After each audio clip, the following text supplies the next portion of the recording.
ভর্তা রেসিপি আপনারা এভাবে কচুর পাতার ভর্তা বানিয়ে যদি গরম গরম ভাতের সাথে আপনারা পরিবেশন করেন, খেতে অনেকটা সুস্বাদু লাগবে। বন্ধুরা দেখুন, আমার মতো এভাবে যারা কচুর শাক ভালোবাসেন তারা এভাবে কচুর পাতা ভর্তা বানিয়ে আপনারা খাবেন। খেতে অনেক সুস্বাদু একটা কচুর পাতার ভর্তা। আপনারা খেয়ে দেখবেন, গরম গরম ভাতের সাথে খেতে কতটা সুস্বাদু ভালো হয়। আপনি পুষ্টিকর একটা খাবার বানাতে চাইলে আপনার বাড়ির আশেপাশে অনেক কচুর শাক আছে, তুলে নিয়ে তাড়াতাড়ি ভর্তা বানিয়ে আপনি গরম গরম ভাতের সাথে খেয়ে নেন, খেতে অনেকটা ভালো। চলুন যাই দেখে আসি কীভাবে কচুর পাতার ভর্তা বানাচ্ছি।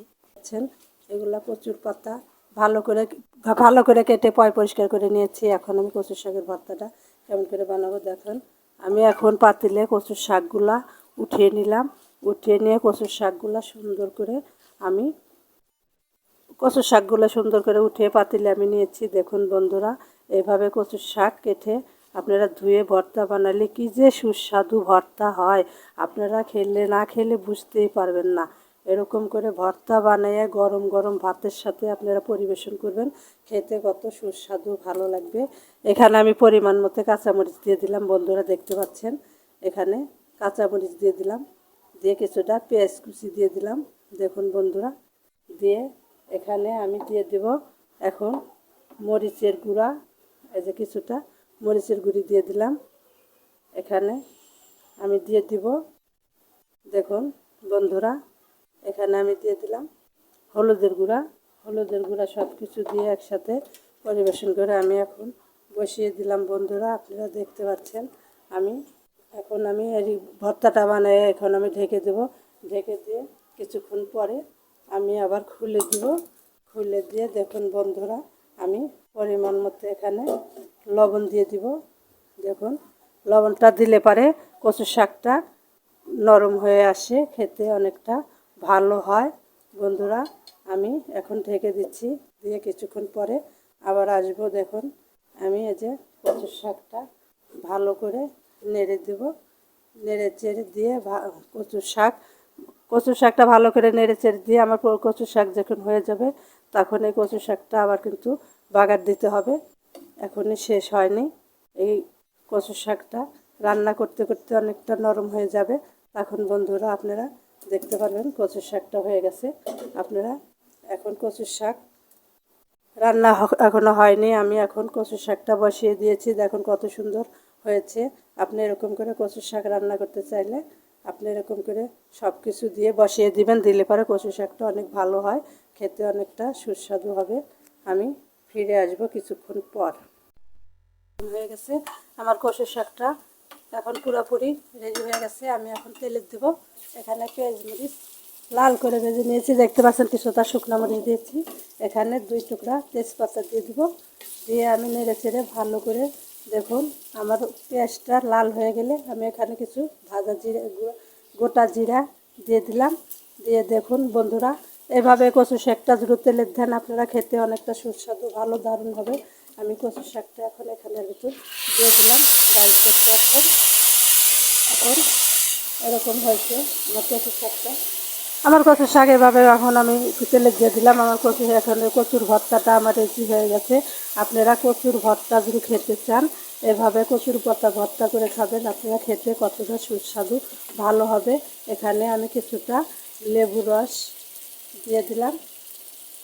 দেখুন, লেবু রস দিয়ে দিলাম যাতে গলাটা না চুলকায়, সেই জন্য আমি কিছুটা লেবু রস দিয়ে দিলাম। লেবু রসটা দিলে একটু ফ্লেভারটা সুন্দর আসে, খেতে অনেক সুস্বাদু ভালো হয়। বন্ধুরা আপনারা এভাবে কচু শাকের ভর্তা করে খেলে আপনাদের অনেক সুস্বাদু ভালো হবে। সব শেষে একটা মশলা আপনি দিবেন, এটা আপনারা সবাই চেনেন। এই মশলাটা দিয়ে দিলে কচু শাকের দারুণ একটা স্বাদ আসে, তাই স্বাদের জন্য আমি ম্যাগি মশলাটা ব্যবহার করে থাকি।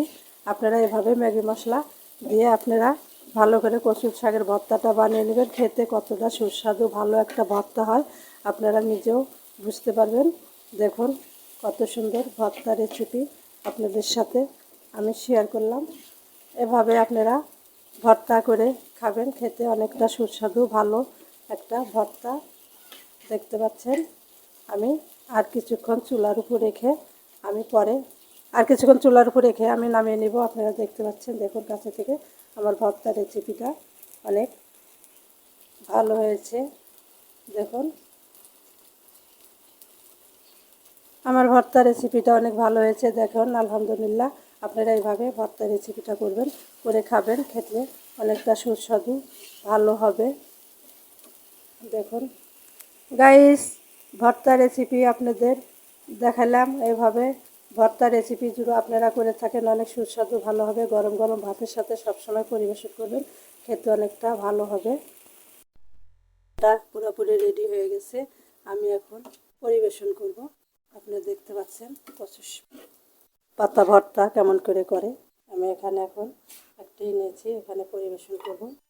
দেখুন দেখুন বন্ধুরা, আমি এখন কচুর পাতার ভর্তাটা আমার পুরোপুরি রেডি হয়ে গেছে। আমি এখন পরিবেশন করে আপনাদেরকে দেখিয়ে দিচ্ছি কেমন করে কচুর পাতার ভর্তা করতে হয়। আপনারা এভাবে যদি কচুর পাতার ভর্তা করে খেয়ে থাকেন অনেকটা সুস্বাদু ভালো লাগবে। এভাবে আপনারা ভর্তা বানাবেন, ভর্তা বানিয়ে খাবেন, অনেকটা ভালো সুস্বাদু একটা ভর্তা। আপনারা যারা যারা ভর্তা করতে পারেন না, এই ভর্তা রেসিপি দেখে আপনারা যদি ভর্তা করেন তাহলে ভর্তাটা খেতে অনেকটা সুস্বাদু ভালো লাগবে। আপনারা এইভাবে ভর্তা করবেন। উপর দিয়ে শুকনো মরিচ দিয়ে আমি পরিবেশন করলাম, দেখতে অনেকটা সুস্বাদু লাগবে ভালো। দেখুন গাইস, আপনারা এইভাবে ভর্তা রেসিপিটা বানাবেন। সবশেষে আমি এখানে কিছুটা সর্ষের তেল দিয়ে দিব। দেখুন বন্ধুরা, এইভাবে সর্ষের তেল দিয়ে যদি আপনারা ভর্তাটা পরিবেশন করেন আপনাদের খেতে অনেকটা ভালো সুস্বাদু একটা ভর্তা রেসিপি আপনাদেরকে দেখালাম। আপনারা এইভাবে ভর্তা রেসিপিটা করবেন, করে খাবেন। এখানে আমি লেবু সাজিয়ে দিলাম। দেখুন বন্ধুরা, পরিবেশন করার সময় এখানে আমি লেবুটা সাজিয়ে দিলাম, এখানে দুটা কাঁচামরিচ রেখে দিলাম। দেখুন আমার ভর্তাটা কেমন হয়েছে বন্ধুরা, আপনারা লাইক শেয়ার করতে ভুলবেন না, কমেন্টে জানিয়ে দিবেন আমার ভর্তা রেসিপিটা কেমন হয়েছে। ভালো থাকবেন, সুস্থ থাকবেন, খুদা হাফেজ।